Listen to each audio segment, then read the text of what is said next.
ಭಕ್ತ ತುಳಸಿದಾಸರ ಜೀವನದ ಜೊತೆ ನಿಕಟವಾಗಿ ಜೋಡಿಸಿದೆ. ಅವರು ರಾಮನ ಭಕ್ತಿಯಾಗಿ ತಮ್ಮ ಜೀವನವನ್ನು ಸಮರ್ಪಿಸಿ ರಾಮಾಯಣವನ್ನು ಸಂಸ್ಕೃತದಿಂದ ಅವಧಿ ಭಾಷೆಗೆ ಅನುವಾದಿಸಿದರು. ಒಮ್ಮೆ ತುಳಸಿದಾಸರನ್ನು ಮುಘಲ್ ಸಾಮ್ರಾಟ ಅಕ್ಬರ್ ಅವರ ನ್ಯಾಯಾಲಯಕ್ಕೆ ಕರೆಯಲಾಯಿತು. ಅಲ್ಲಿ ಅವರು ರಾಮನ ದಿವ್ಯ ಪ್ರಭಾವದ ಬಗ್ಗೆ ವಾದಿಸಿದರು. ಆದರೆ ಸಾಮ್ರಾಟ ನಂಬಲಿಲ್ಲ. ತುಳಸಿದಾಸರು ಹನುಮಂತನ ಆರಾಧನೆಗಾಗಿ 40 ಶ್ಲೋಕಗಳನ್ನು ರಚಿಸಿದರು. ಇದು ಹನುಮಾನ್ ಚಾಲೀಸ್. ಇದು ಪಠಿಸಿದ ದಿನದಿಂದ ಅಕ್ಬರ್ ಅರಮನೆ ಅಶಾಂತವಾಯಿತು. ಆತನಿಗೆ ತಿಳಿಯಿತು, ಇದು ತುಳಸಿದಾಸರ ಶಕ್ತಿಯ ಪರಿಣಾಮ. ಇದರಿಂದ ಮಥ್ರನಾದ ಅಕ್ಬರ್ ಅವರನ್ನು ಬಿಡುಗಡೆ ಮಾಡಿದರು.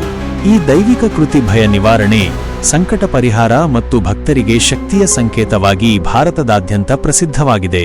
ಹನುಮಾನ್ ಚಾಲೀಸಾದ ಮಹತ್ವ. ಹನುಮಾನ್ ಚಾಲೀಸವನ್ನು ಪಠಿಸುವುದರಿಂದ ಮನಸ್ಸಿಗೆ ಶಾಂತಿ ದೊರೆಯುತ್ತದೆ ಮತ್ತು ಭಯ ನಿವಾರಣೆಯಾಗುತ್ತದೆ. ಇದು ಸಂಕಷ್ಟಗಳನ್ನು ದೂರ ಮಾಡಿ ಧೈರ್ಯ ಮತ್ತು ಶಕ್ತಿಯನ್ನು ನೀಡುತ್ತದೆ. ನಮ್ಮ ಚಾನೆಲ್ ಅನ್ನು ಲೈಕ್ ಮಾಡಿ, ಸಬ್ಸ್ಕ್ರೈಬ್ ಮಾಡಿ ಹಾಗೂ ಶೇರ್ ಮಾಡಿ.